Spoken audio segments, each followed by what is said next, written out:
Hey guys, welcome back to the Backpackers Blitz. We've been off for a whole month, and it is now episode 23. Hard to believe we actually put together that many episodes in a single year, but so we're pretty excited about that. We do have a special guest tonight. We're going to talk to Kathleen here in just a little bit, but just a heads up on who she is. She has a YouTube channel called The Hungry Hiker. We will talk to her just so whose speakers are on right now? Somebody's. Tim, is that you? No, it's not me. Absolutely not. Is that You your don't hear phone? it. Could have been. I mean, I don't know for sure. But Okay, this is a great start. we're not here to point fingers, This are is we? our definitely. We're so professional. We As actually you ended the tell. last month like we did really well. Yeah. Oiled machine, and then we come back today, and Tim has his phone on. Anyway, You are Rusty, welcome.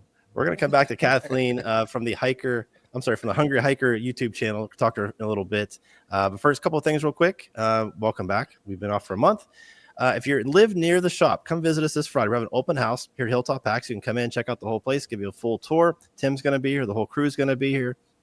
This weekend is also the very first thing, the first time we're doing this on Saturday and Sunday. It's called Hilltop Packs on the Hill. It's a backpacking trip, but it's only like 3 miles total. 2 miles in, 1 mile out. Very, very easy. We're going to meet at the shop on Saturday. If you don't know anything about that, go to our Facebook page. There's an event page in there. You can get yourself signed up. It is not too late, but that's this weekend as well. We're also doing our bargain bin drops all month long. We're going to have like 2 or 3, maybe 4 drops. So make sure you're on our email list or on our texting line as well. You can go on there and get signed up on the website. So Tim is going to take over tonight. Tim, did I miss anything? No, I think you did quite well, sir. And you didn't call it the grand opening, so that's a good start. Yeah, we filmed a video. We had to film it 8 times because they kept calling it the grand opening. He's like, you had the grand opening 6 years ago. So I got it right on the 8th try. But yeah, definitely, if you live nearby, make the trip. Come on down. We're going to have an open house. We're also going to do things all day long. We have a little event at our coffee shop in the evening. It's going to be, there's a whole list of things on the website and on our Facebook event page. Check it out. So, Tim, why don't you tell the crew who our people or who Kathleen is, and you guys get started. So, Kathleen, I will let her speak for herself here in a moment, but she has a slightly larger YouTube channel than I do or anybody I see in the audience. By 10x. But more than that, way more than that, by about 80,000 subscribers. At any rate, getting close. I'm at a solid 59. So you know. Ooh, I mean, you're not you're that growing. I post on YouTube, but you know, you're growing. You know, you got to start small.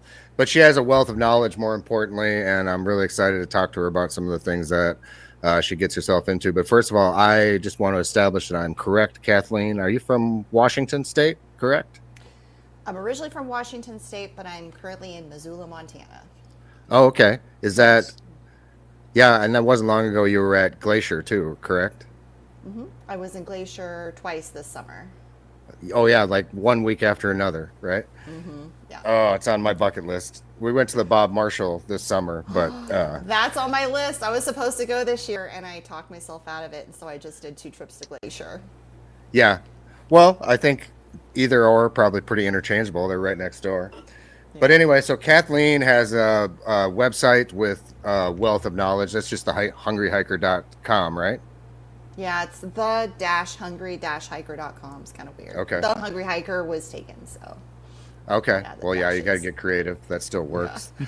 So why don't you just tell us a little bit about yourself, and then, we'll just casually get to know you and ask you a little bit about your... I mean, we can always use expertise around here because we know nothing, even though we are all hungry, though, all the time. And yes. We like hiking. Let's start with that. Where did the name come from? Let's just start with that. Yeah, there we go. I love that question. So I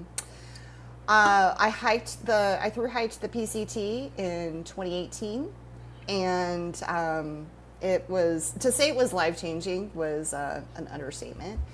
But by the time I got to Washington, I started hearing people talk about, the post-trail blues, the post-trail blues. I'm like, what the hell is the post-trail blues? And so once I figured out, people were telling me, you've got to figure out what you're going to do when you get off trail, because otherwise you're going to get really depressed because you have this new way of life. Like, basically your biggest goal for the day is to get to the next water source. And so life is very simple on trail. And so making that transition from on-trail life to town life is kind of jarring. And so people will often get post-trail blues after they finish their thru hike. So I thought, okay, I'll think about a project. And so I wanted to do YouTube for a while, but I just didn't know like what to create a YouTube channel about. I have a video production background. It's actually what I went to college for, and I had never really used it for, I never used my college degree in my professional life, but it was always an interest of mine. And so I really stalled on creating a YouTube channel because I just didn't know what to create a YouTube channel about. So as I was hiking in Washington, as a thru hiker does, I kept thinking about, well, what am I going to do when I get off trail? Well, okay, well, maybe this is when I'll create a YouTube channel. I'm like, okay, well, what am I going to create a channel about?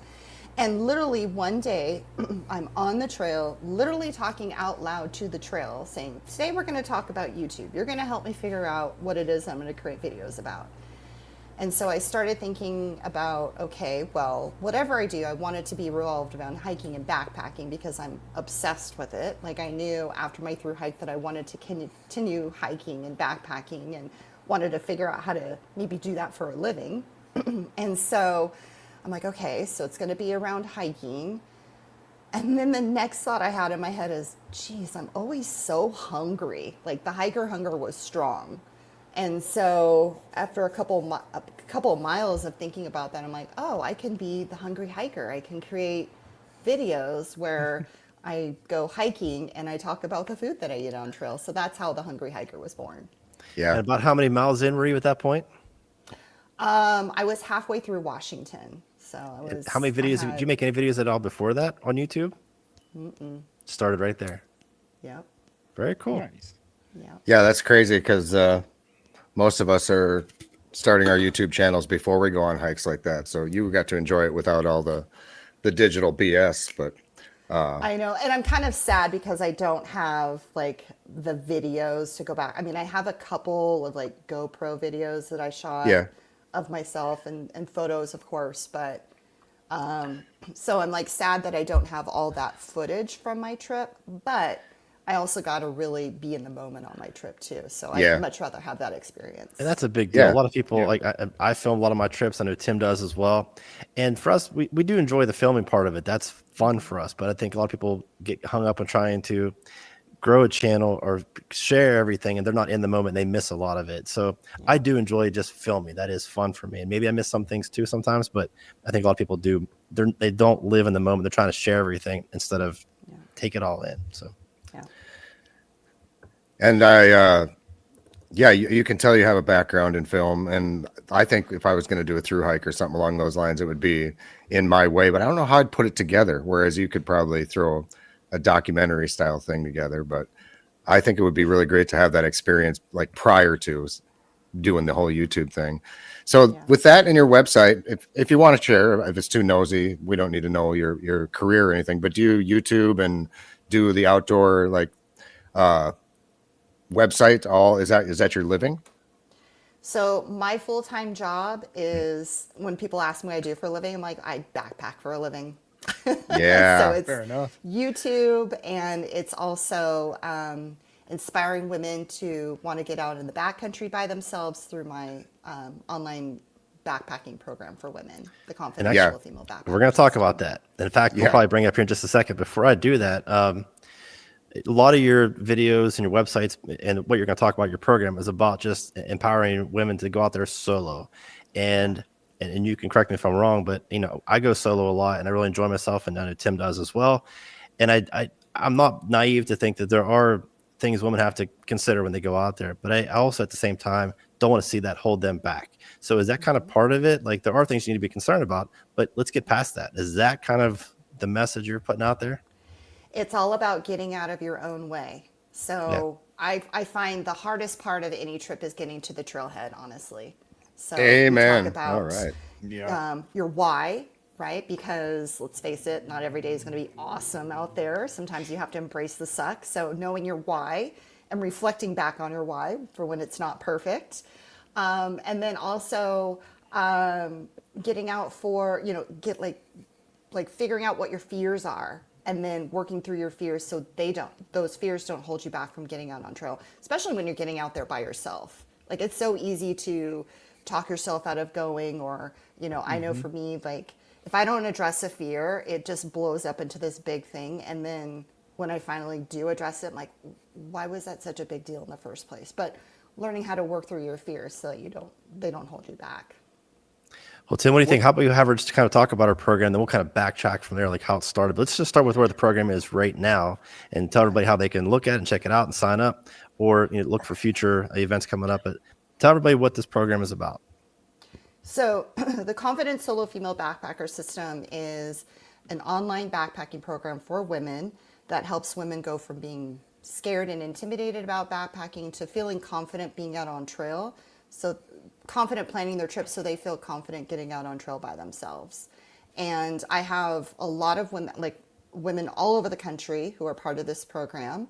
And a lot of women come into this program who want to build up their confidence to get out on trail by themselves, or maybe they don't want to necessarily get out on trail by themselves, but they want to feel more confident taking a leadership role with planning a group trip, or take their kids out on trail by themselves. So a lot of different experience levels in the program.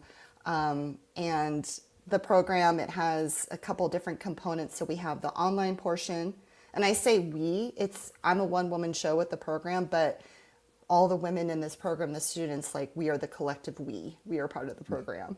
Yeah. So there's the online portion. So that's all the modules and lessons, all the guides, tutorials, and resources that a student can literally go through the program and plan their trip as they're going through the program. There's also a program that's built into the program that helps them physically prepare for the backpacking season. And then lots of guides, tutorials, resources they can use to plan a number of different types of trips. And then we have an online private community of just made up of students in the program, very active community, where we are accountability partners. We help inspire one another, answer questions, and then potentially meet each other to plan trips with one another. So I have a lot of women who have gone through this program who have met each other through the program, have gone on to plan really awesome trips with one another, to the point where I'll see them posting about their trips online. I'm like, FOMO, I want to go. Where's my invite? Cool. Yeah. And then also there's ongoing coaching through the program. So I host live coaching calls over Zoom every week for students. So we'll take a lot of the topics that are covered in the program and do more of a deep dive into those topics. We'll have roundtable discussions. We'll have guest speakers.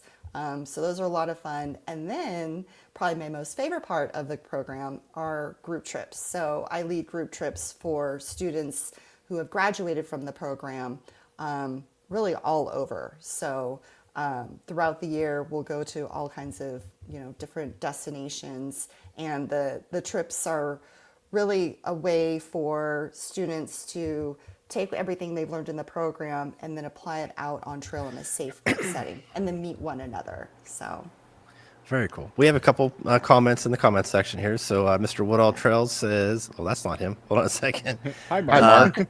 Yeah. I need to talk to my wife. She doesn't even like when he goes solo, and my wife isn't crazy about it either, but she lets me go. And then let's see, Bruce here. Hi, Bruce. By the way, your pack's almost done. It says, I finally talked my wife into letting me go start backpacking solo. So I'm surprised how often that does come up, where someone's significant other doesn't want them to go out. Or like, when I first started, my wife was like, you need to take a gun, or you need to do this, or you need to have a friend. I'm like, I promise you I'm fine. And we have one more here, and I'll read this one, then we'll talk about this for a minute. Here's one. My wife encourages it because me getting eaten by a bear is less hassle than a divorce. That's so good. That's hilarious. But what I know a lot of it is irrational, but what is like the top 1 and 2 fears that people really have? And it could just be maybe for their significant other, or they talking themselves out of a solo. Like, I've enjoyed it. My first trip was solo because I had no friends that wanted to go with me, so it was just kind of out of necessity. But what are some of the biggest fears you see, like 1 or 2 big fears? Well, I would say the biggest fear, like as a woman, that I hear from a lot of women, because I talk to lots of women, is encountering like a creepy person on trail. Like, what do I do? Bear spray. I'm heading out to a campsite, and what do I do if I encounter a creepy person? Like, do I turn around? Do I keep going? So that's a legitimate fear. And then, of course, wildlife, like how to handle wildlife encounters, getting lost, getting injured, and then being lonely out there. Those are So all. whenever they bring those things up to you, obviously you don't go straight into how you fix those problems. But how are you convincing them that it's worth it to overcome those fears? Like, what is the thing you're saying? Okay, you have those fears. Some of them are irrational, some of them are real, but here's why it's worth it. What is the thing you're telling them to convince them that just get over that? Well, that's why we start with our why. So figuring out why do you want to be out there in the first place? Why is it so important to you? Like, why is it that you want to go and hike the Wonderland Trail? Why do you want to go hike the PCT? Why do you want to go spend the night in your tent by yourself? Like, why is that such a big deal for you? And like writing that down and reflecting back on your why. So when you start to have those conversations with yourself of like trying to talk yourself out of going, or fears come up, you reflect back on your why, and you're like, okay, I know why I'm here. Like, I want to be here. So, do you find that the answer a lot of times kind of circles back more holistically to like just mental health, confidence building, that type of thing? Or do you see it? Do people like realize that about backpacking before they go out, or do you get more answers of like, I just want to be in nature, or do they already have like the foresight to know that it's a healing thing? It's a mix. So some people are like, oh, I just want to be out in nature. Nature's so beautiful. Or, I do all this day hiking and I don't want to turn around. I just want to keep going. But then I also have a lot of people who they're like, oh, well, I did this trip and oh my God, like it changed my life. Like it was so incredible. Like I want to do more of that. And so they want to do longer trips, spend more time out in the backcountry. Me personally, solo backpacking changed I say like when I through hiked the PCT, it ruined my life in the best way possible. Because I came back, like, even though I'm still the same person, like my whole outlook on how I looked at the world and how I wanted to live my life changed. Up until that point in my life, I had never had such an incredible confidence booster as knowing that I could survive out in the backcountry by myself and thrive.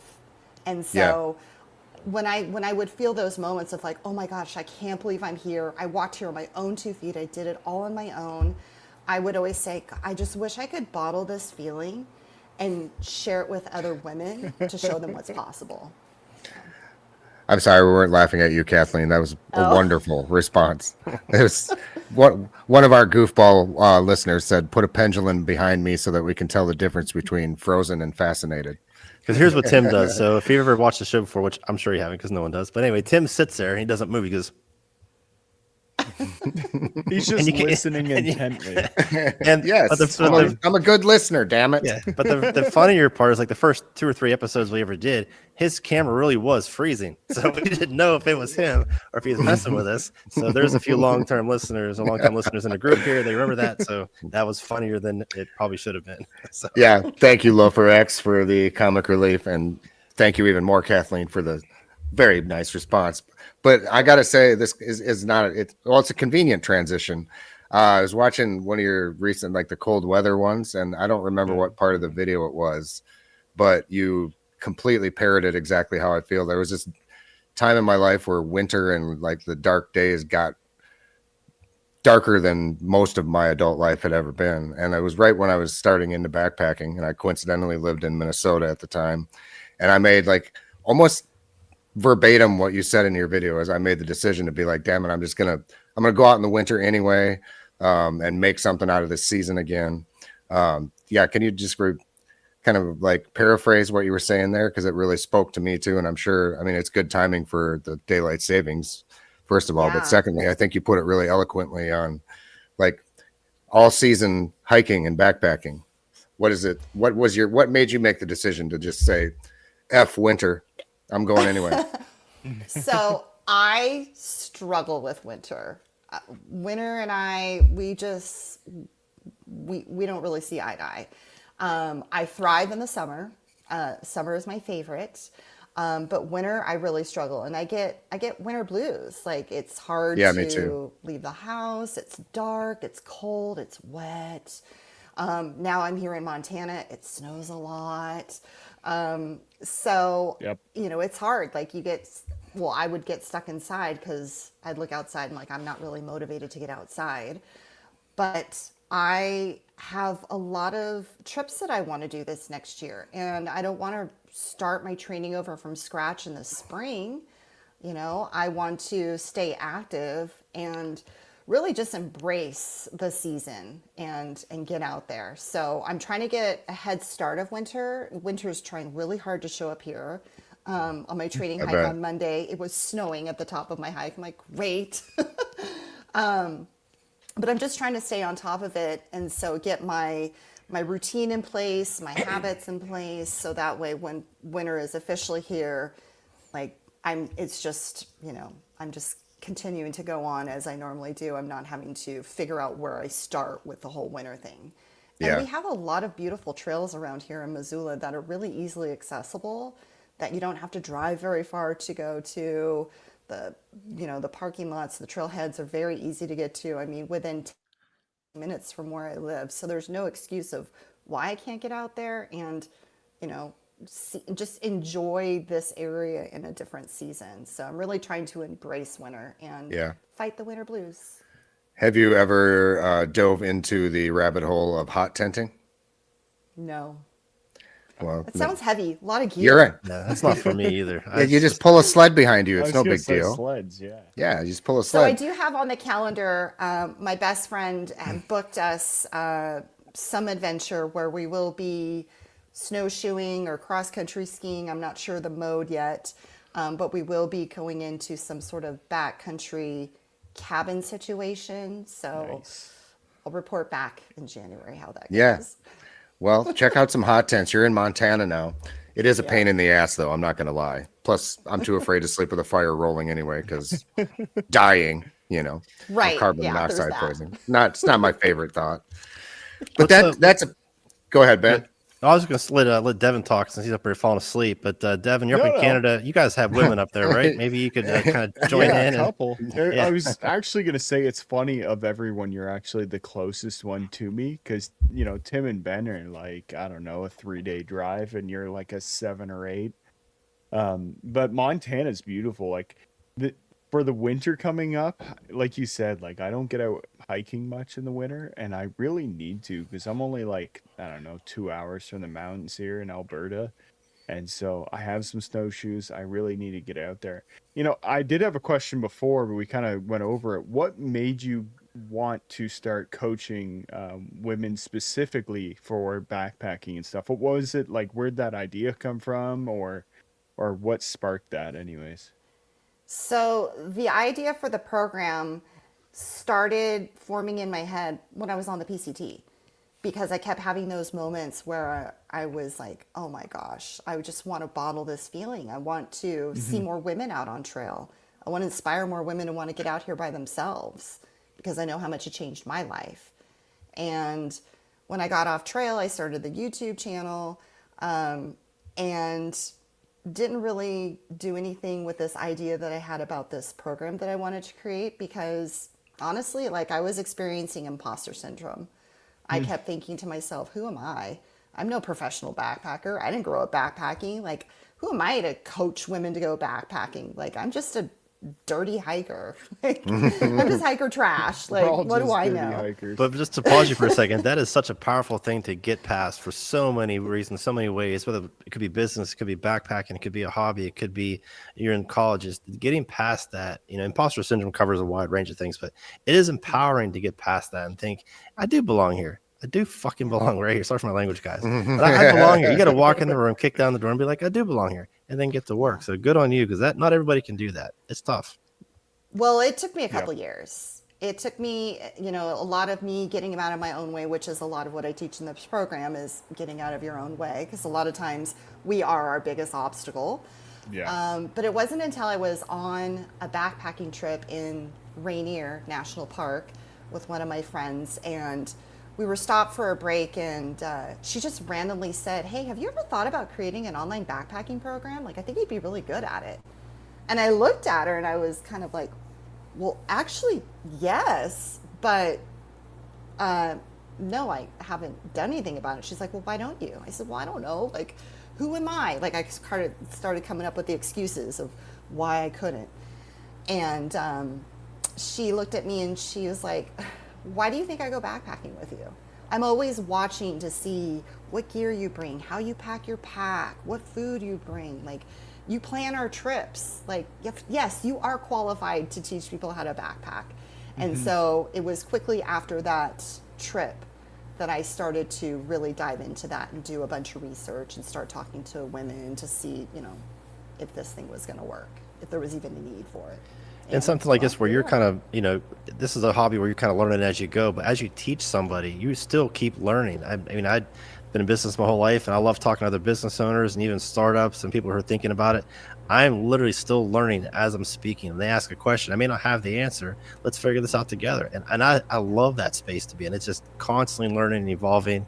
And I'm sure what you're going through, I guarantee you, not even saying it, you probably learned just as much since you started the program as you did actually hiking before you started it. Am I correct? I mean, that's with anything. Oh, yeah. I had a lot of bad habits. Like, as a PCT through hiker, I used to sleep with my food.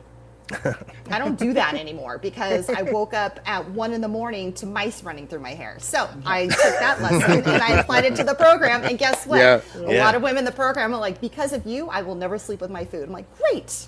Yeah. Yeah, that's hilarious. And mice, I had one get in my hammock one time, and I don't think I've ever been so petrified of any wildlife encounter in my life. I wake up and there's a mouse on my chest, and I think that was so scary. My very second trip. No, I did my first trip solo. Really enjoyed it, and I was overly confident. My second trip, I went out. I hung my food up, but I hung it way too close to the branch. And this is night one, and the next morning I got my food bag down, and it had mice crap all through it, and a lot of stuff was chewed up. So I had to call the day short and go home. But I learned my lesson there. But rats and mice and animals are not fun. Jason Bloom had a good question.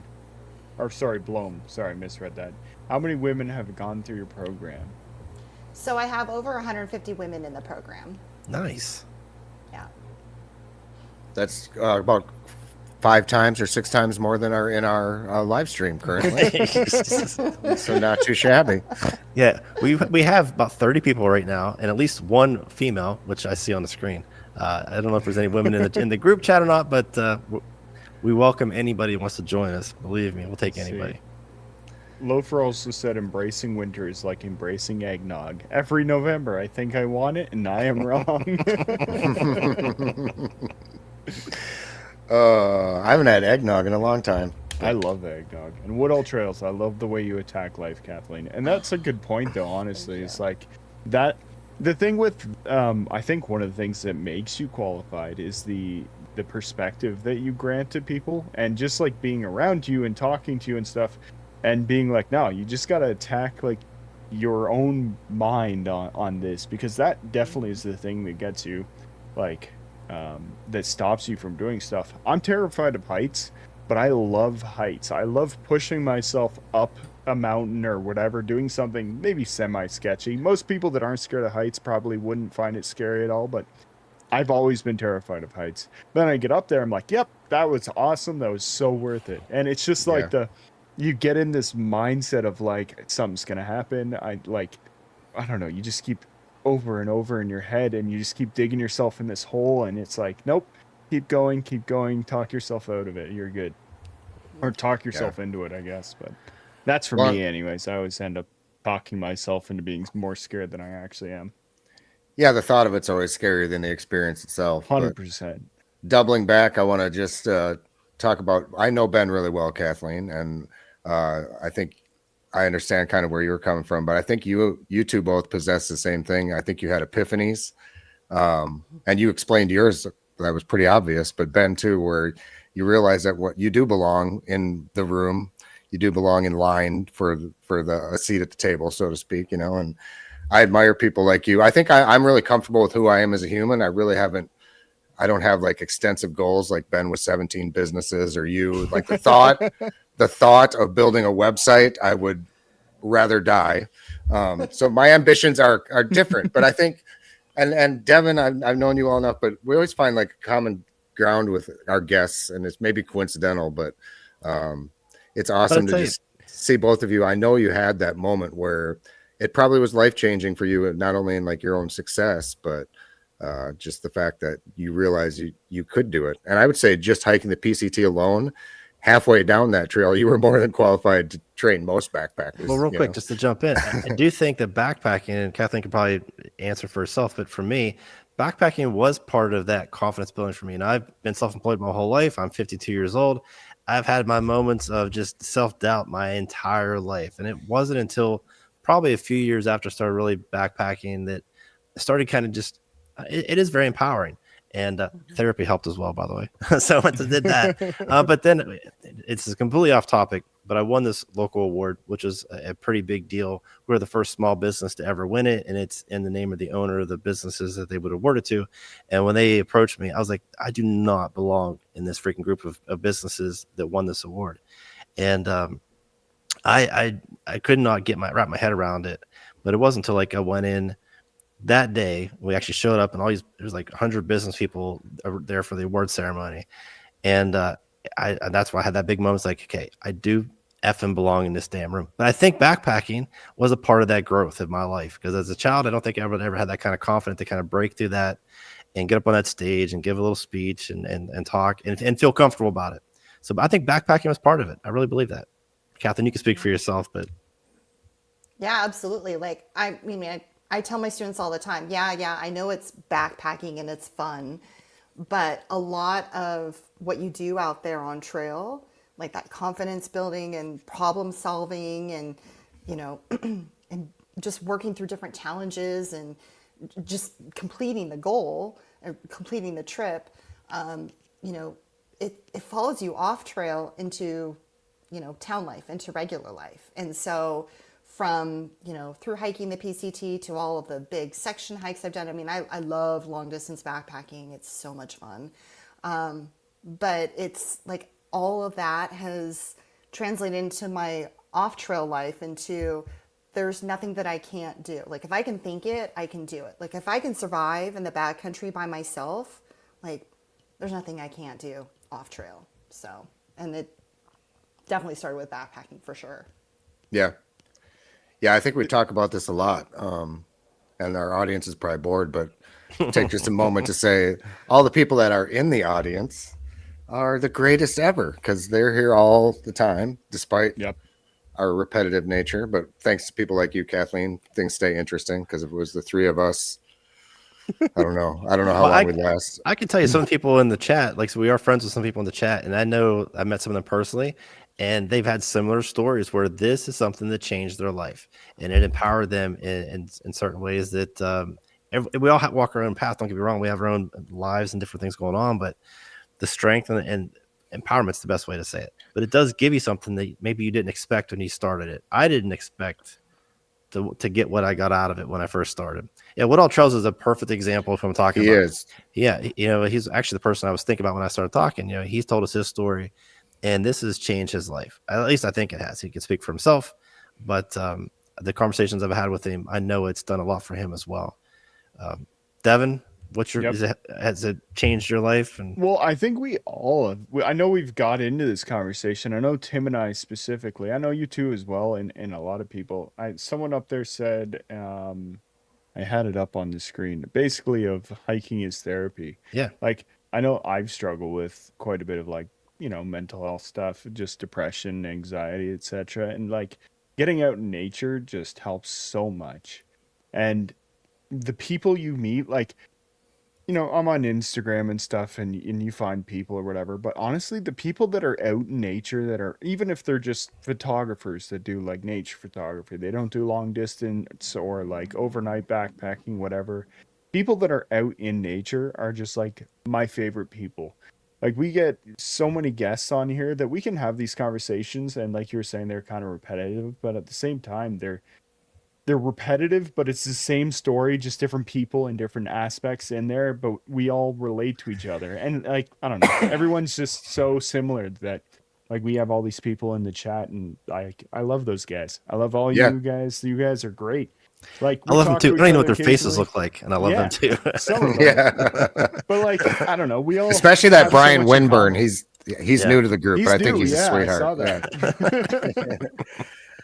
So, But yeah, we all have so much to relate to though, and it's just such an awesome community to find people that are like-minded, and we maybe don't agree on everything in life, but that doesn't matter. We all just are here enjoying the same things.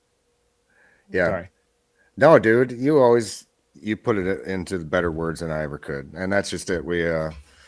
I don't know. Like I've said, it's the best community ever. It's not golfers, it's not motorcycle gang, it's none of that stuff. It's just a completely different. And Ben says it all the time. We come from all walks of life. Yeah. But back to Kathleen, and we'll just shift things up before we go. Everybody that's out there, especially those of you who are coming to our event, Kathleen has millions of views on on grocery store food. So just put that in the back of your mind, Kathleen. I'm going to put you on the spot and have you give us like 3 of your favorite ideas before the end of the show.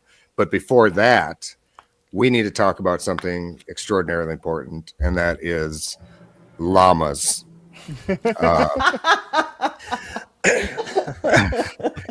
Yeah. Enough of this sappy shit. Let's talk about weird looking furry animals and what looked like one of the most damn enjoyable backpacking trips I have ever seen. Where can I get some llamas? Seriously? Yeah, let me tell you, you've been around for a while. Maybe you're like me. I've got to the point where I check in on my friends. I'll watch some of their videos in the background when I'm here working and things like that.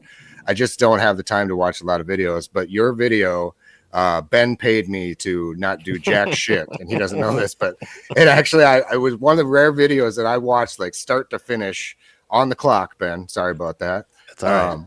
It just looks so damn fun. So Kathleen backpacked with llamas in the Sierras, right? I wrote it down. No, no, this no. is, It was in Goat Washington. Rocks. Yeah. You go. I want to talk a little bit about the food, the trip you did, and more obviously the llamas. Oh, the llamas are so cute. It was my ultimate goal that I wanted them to love me by the end of the trip, because they are just not people person. Like you can't even pet them. And so how that trip came to be was, so I've hiked through the Goat Rocks Wilderness, that section of the PCT, multiple times. And so I've gone both ways. I've camped all over, I've experienced it in beautiful weather and crappy weather. And last year when I was in the area, we had just set up camp just right off the trail, and we saw this pack of llamas coming down the trail. And we're like, oh my God, those are llamas. So we ran to the trail as they were coming down the trail, and the guide is like, oh my God, are you the hungry hiker? And at the same time I said, oh my God, can I pet your llama?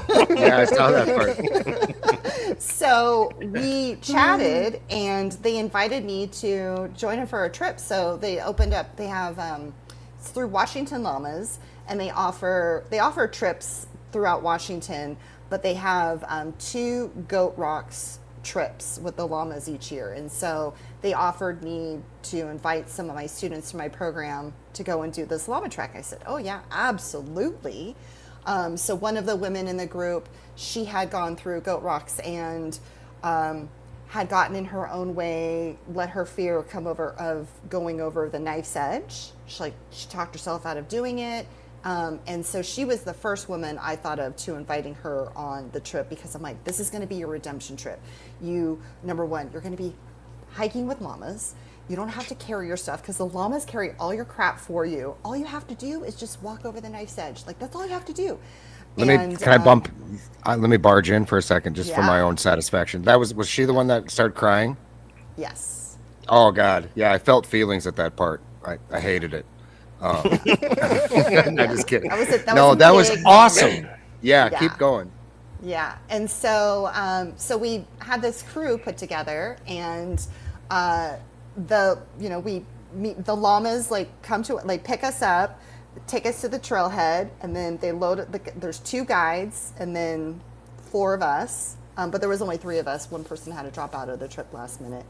But they loaded up all of our gear. So it was the packing for the trip was so hard, right? Because I'm so used to being self-reliant and carrying all my stuff. And they're like, you don't need to bring your first aid kit. We've got a first aid kit. I'm like, but are you sure? You don't need to bring your water filter. We filter your water filter. We filter your water for you. I'm like, but are you sure? And then the food, I was like, but what if I want my snacks? They're like, okay, you can bring all the snacks you want, but we make your food for you, so you don't have to pack any food. So Yeah, it looks so awesome. it's really hard. It was the best food I'd ever experienced on any sort of backpacking trip. So after this trip, I drove down to California and did some stuff in the Eastern Sierra. And so I was excited for those trips, but then I was like, oh man, this llama trek is really gonna ruin me for any sort of rustic backpacking where I have to make my own food, because the food on this trip was incredible. It was just like one delicious meal after another. It was fresh food. It was cooked out on trail. We had cupcakes. We had, my God, these spaghetti. Oh, the spaghetti, the brownies. I mean, geez, the scrambles. I mean, breakfast, lunch, dinner. It was so good.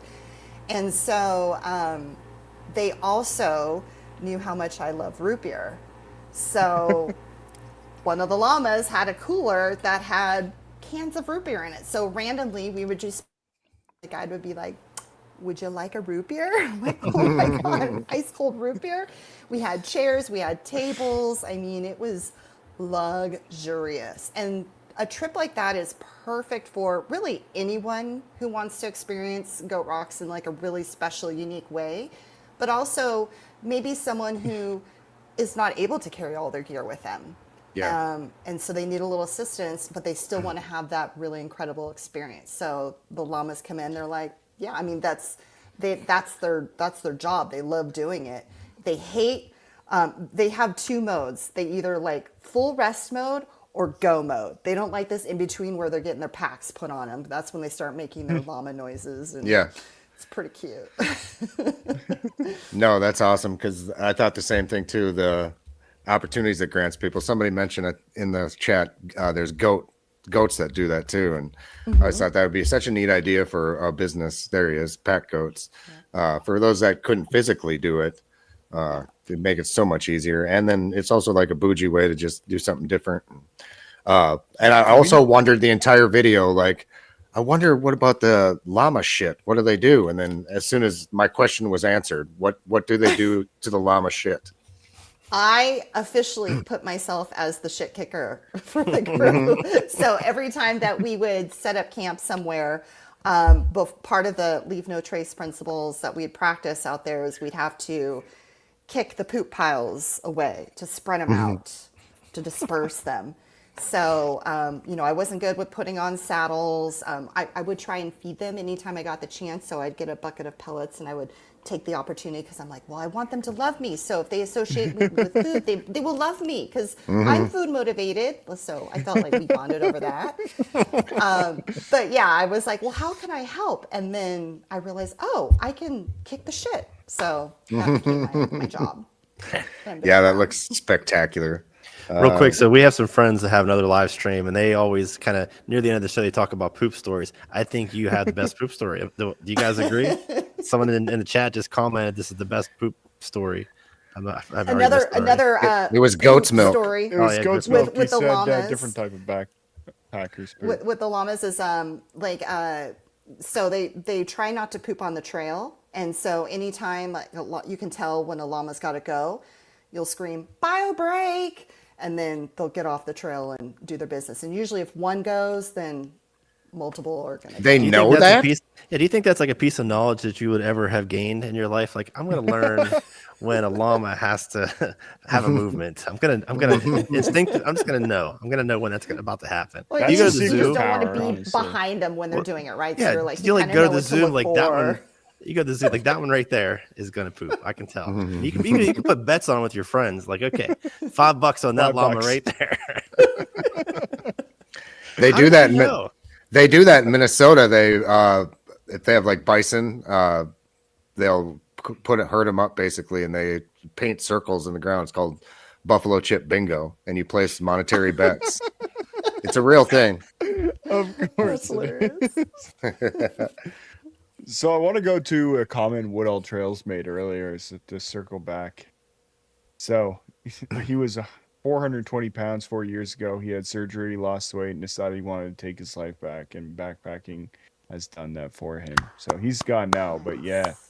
Oh, Yeah. I clapped for no reason. He's not here Yeah, anymore. he's not even here. That's okay. Bruce also says that he was diagnosed with the back disease a few years ago and was told by his doctor to basically stop doing any exercise or activities. After sitting around for a few years, I discovered hiking. It saved me.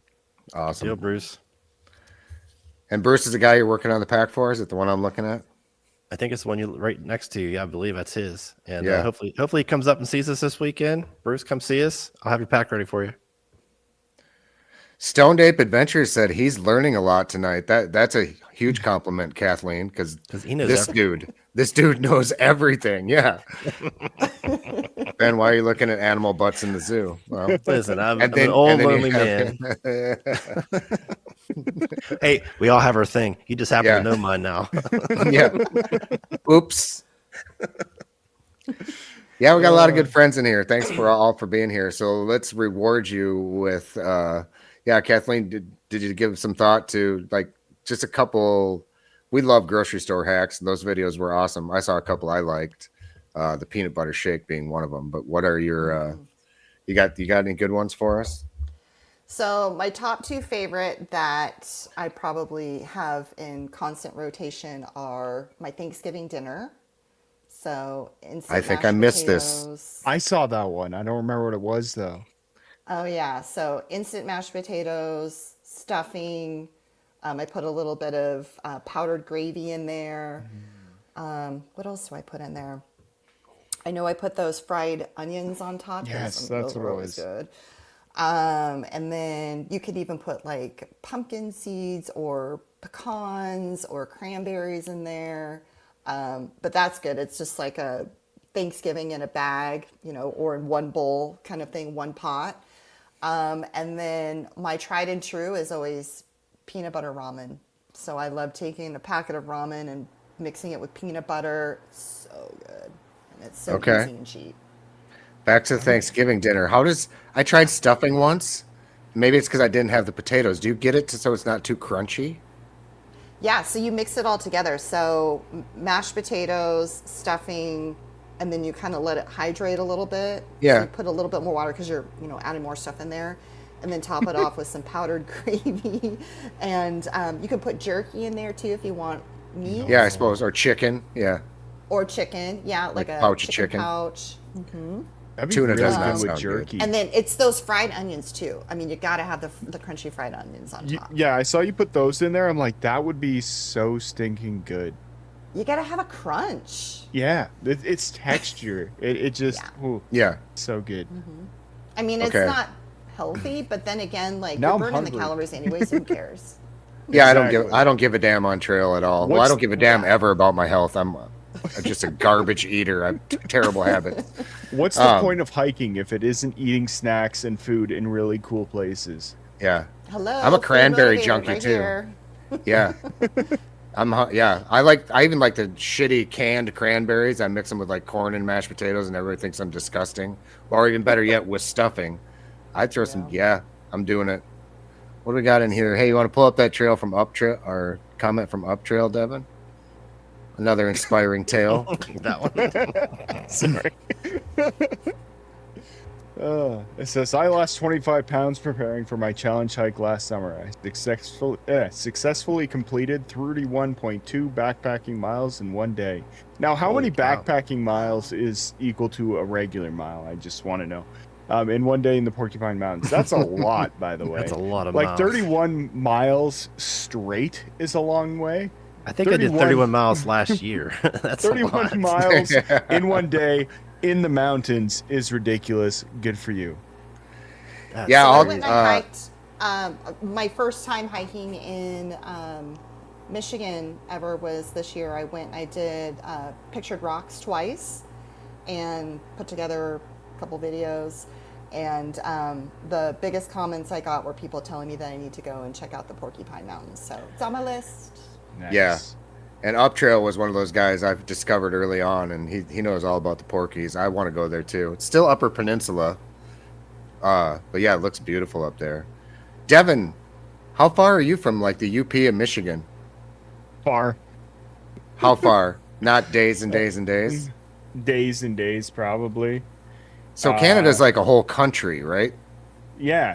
We're here all the time too. It's 24 hours a day, 7 days a week. I want to throw up this as well while I look up those. Yeah, can I read this one? So this is, if you guys know anything about Chad over at UGQ, if you guys get a chance and you're in the market for a quilt, go check out UGQ.com. The whole outdoor industry is really screwy right now. So if any of your favorite small brands, go check them out and at least maybe just visit their social pages and give them a little share if you can. We're all going through our own little thing. But Chad had a genius thing. He's like, you know what? I can't do sales anymore. And he announced he's going to do this 0% sale. What was it? The way he worded it was, I don't know if you read the email or not, but it was awesome. The social media post. It was so funny. It was great. It was perfect. When he mentioned it, I was like, how are you going to pull that off? But the way he did it, the way he worded it was phenomenal. So go check out his big 0% off sale he's got going on right now. Limited time. Limited time. I think he said forever. Yeah, so go check out his website, ugqoutdoor.com. And pay him a visit and all social chat. But again, all businesses in the outdoor space are kind of going through some stuff right now. Rising costs. A lot of our fabrics are imported from outside the country. I know I'm going to soapbox here for a second, but just check on your outdoor brands and just do whatever you can, even if it's just a share or a like or a comment. Do what you can if you don't mind. So, okay, back to Kathleen. Also, they added some really cool stuff on the UGQ's website, different patterns that were available before, but you couldn't see it unless you went over to Ripstop by the Roll, and then you had to tell them what they wanted, etc. Now they have all of that stuff available on their website, which is super neat. And I was talking to Chad about that today. And I am 21 hours from the Porcupine Mountains, by the way. So it's just a hop, skip, and a jump. For Pictured Rocks or the Porkies, I mean, Kathleen, you've done it twice. Isn't Pictured Rocks one of the most beautiful and easy hikes ever as far as elevation? It is the most bougie trail I've ever backpacked. Yeah. Oh my God. So bougie and beautiful. Wow. Mm-hmm. Yeah. Yeah, I always said it's like the North Woods meets the Caribbean, like because the South Shore of the Lake Superior is usually really like turquoise blue. The three, we should go there. We'll invite Kathleen as well. Okay, what was I going to ask you though? I had an important question. Damn it! What was my question, McMillan? Oh, we're past the food part. Oh, back to small businesses. So aside from Hilltop Packs, which we all know is the best, what do you use for like quilts and things like that? Any cottage companies you really appreciate or like? My quilt is Enlightened Equipment. I love that thing. It's actually sitting on the floor right now because I have to send it into eClean to get cleaned and lofted because it's been well loved. Yeah, I think we all have a couple here as well. That's what I have. Yeah. Devin, that's what you have too, right? Yeah, I have an Enigma. Yeah. Yeah. I have two of them myself. And Tim, you have? No, you I do. You do. Okay. Minnesota company. I've spent like nights in my own bed just sleeping in my quilt when it first came because I was like, this thing is so nice and like soft and I love it. So Kathleen, I'm gonna jump in. After my through hike, I spent probably a good week or two laying on top of my bed in my quilt because I just wasn't ready to be separated from it. Yeah, we talked about it recently. It's like you won't go to any store and you spend probably over 300 nights a year in your bed, and you wouldn't go to a store and spend $700 on a comforter for the bed you sleep in the most often, but we don't blink an eye at spending $700 on a quilt for backpacking. That's right. So what other companies do you like? Sorry, Ben. Let me throw in just a selfish question real quick. So when did you first hear about Hilltop Packs? I'm just kind of curious how you first heard about it. We were 6 years old. And why are they your favorite as well? So, no, how did you first hear about us, if you don't mind? Because the reason I heard about you, and I watched a lot of YouTube channels, but a lot of times people were sending me their videos to watch. I watched a lot of stuff. But there was a couple people that over the last maybe few months had sent me your videos because I think one of our bags was in your video or something like that. And that's how I started watching your videos as well. So when did you actually hear about us? How long has it been? So I think one of my students had her first aid kit in one of your first aid pouches. And I was like, oh my God, that thing is cute. So I went online and bought one. And then I got my electronic bag right here. There you go. I have the same one. Let's see. I don't think I have any of my all the other stuff. It's in my gear room, but I've got my first aid kit. So I have a couple bags because I have a couple different sizes. And then I have my poop kit because it has the poop emoji on there. I mean, gotta have that. And then I have 2 food bags. So I've got one with my old logo on there, and then one, it's a brand new one with my brand new logo. So I'm really excited to use that. And then also the Hey Bear food bag. So one of my students That was one of the first. did the That's one of the first designs. Trail. Yeah, and she pulls out this food bag with a bear on it. I was like, "Where did you get that? I need that." Of course. Yeah, that's that it makes me happy because me and Tim talk about this all the time. Like, there's nothing that we sell that you actually need. You can get much cheaper stuff. You can go to Walmart, but we want something that's going to add a little bit extra fun or spice while you're on the trail. Something that's going to make you smile. Like when you were describing the gear, you were smiling. It's fun. It's fun to kind of just express yourself. Maybe get a custom print if you want, or a logo, and that makes me happy watching you smile while you talk about it. It means we're doing our job. That's a space I want to be in. Just add a little bit extra fun, still high quality gear, still ultralight stuff, but add a little bit extra pizzazz to it to get a little fun on the trail and not take life so damn seriously all the time. So thank you for that. Yeah. Tim, and I feel like the more fun your gear is, like the more fun you're going to have out there. Like, for example, my favorite pair of gaiters, they have unicorns and rainbows on them. And I get the most compliments on those gaiters. and people are like, "Wow, those are so awesome." I'm like, "Yeah, because when I'm sitting on the side of the trail crying, I can look down at my gaiters and be like, well, it's not that bad. I've got rainbows and unicorns." Yeah, perfect. Yeah. Oh, that's so good. That's exactly it. Like I have my kids for a long time. I had my kids on my food bag, and I had another picture on like my med kit, but on my toiletry kit, I printed a picture of my wife, and I thought it was hilarious. She didn't like it, so she didn't think it was funny, but I got such a kick out of it every time that once a day I had to go use it. I was like thinking of my wife right now. Oh, that's so funny. But I hiked solo, so no one else got to see it. We're all a bunch of weirdos and stuff like that, and being out in the nature, everyone out there is just a bunch of weirdos. It's fun. Yep. Why be so serious all the time, right? Exactly. It's not serious. Backpacking is not serious. No. For example, we have my friend Travis Derwin Off the Rails is his YouTube channel name. No affiliation with Darwin on the Trail. That's just total coincidence, I'm sure. But he and I, Billy Strings Fanny Pack, he's a fellow weirdo. Where am I going with this? I was going to tell the story about we want to make. I have these weird conversations, and we came up with a business plan to make backpacking underpants that smell like black ice car air fresheners. And not only I can see by the looks on your faces, you're in. I want 2 pairs at least. We're looking for funding. We are looking for funding.